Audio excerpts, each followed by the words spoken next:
Dans cette troisième vidéo consacrée à la Révolution, nous évoquerons le Consulat et l'Empire. Après la chute de Robespierre et la fin de la Terreur, commence une nouvelle ère de la République, le Directoire, c'est-à-dire que l'État est désormais dirigé par 5 directeurs. Cependant, ce régime est très fragile. Pendant que les directeurs tentent de conserver leur pouvoir à Paris, la guerre contre les monarchies étrangères continue. En 1796, une campagne est lancée dans le nord de l'Italie, et alors s'illustre un jeune général, Napoléon Bonaparte. Après avoir repoussé les armées autrichiennes et fait la conquête de tout le nord de l'Italie jusqu'à Rome, Napoléon Bonaparte devient un nouvel homme fort.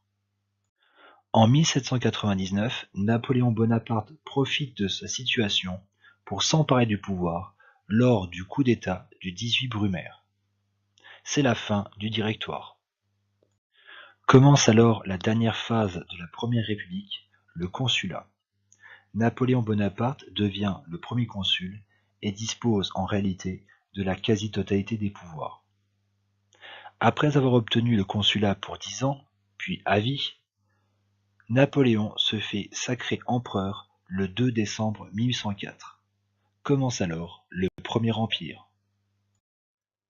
L'arrivée au pouvoir de Napoléon met fin au désordre né avec la Révolution. Napoléon va finalement faire un tri dans les apports de la Révolution. Par exemple, il existe toujours une séparation des 3 pouvoirs, mais en réalité, Napoléon possède tous les pouvoirs. Il existe théoriquement toujours une liberté d'expression, mais il est fortement recommandé de ne pas critiquer l'empereur. Il existe toujours aussi une égalité au sein de la société, mais Napoléon recrée une nouvelle noblesse, ce qu'on appelle la noblesse d'empire. Napoléon veut relancer la France sur de nouvelles bases, qu'il appellera les masses de granit. Par exemple, un corps de préfets est constitué. Ces préfets sont chargés de représenter le pouvoir de l'État dans les départements. Pour former une bonne administration, sont créés les lycées. À l'issue de leur cursus, ces lycéens passent un examen qui s'appelle le baccalauréat. Une nouvelle distinction est créée pour récompenser les serviteurs de l'État. C'est la Légion d'honneur. Enfin, une nouvelle monnaie voit le jour, c'est le franc. Napoléon Ier est avant tout un militaire. Alors qu'il accentue son pouvoir en France, il arrive à soumettre une partie de l'Europe grâce à des conquêtes et de grandes victoires militaires. Par exemple, la victoire d'Austerlitz le 2 décembre 1805. Cependant, certains États s'opposent toujours à lui. C'est le cas du Royaume-Uni, qui bat Napoléon lors de la bataille navale de Trafalgar, mais également l'empereur de Russie. Depuis les années 1790, la France est présente dans des territoires étrangers. Au début de l'occupation, apparaît un certain enthousiasme et un certain espoir, car les populations espèrent que les idées des Lumières et de la Révolution seront appliquées, comme la liberté, l'égalité ou la souveraineté du peuple. D'ailleurs, dans certains territoires seront même rédigées des constitutions. Mais nous sommes dans une situation de guerre et les idéaux de la Révolution ont bien du mal à être appliqués. Par exemple, Napoléon oublie la souveraineté du peuple et installe à la tête des États occupés des membres de sa famille ou des proches.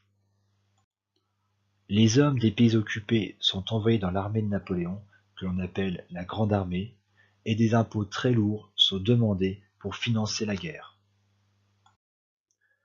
Une hostilité envers la présence française se développe dans tous les territoires occupés. Peu à peu, ces populations prennent conscience de leurs caractéristiques et on parle alors de l'éveil du sentiment national. De grandes révoltes éclatent, notamment en Espagne en 1808, mais l'armée française les réprime dans le sang. Le grand tournant de la puissance de Napoléon en Europe est la campagne de Russie qui commence en 1812.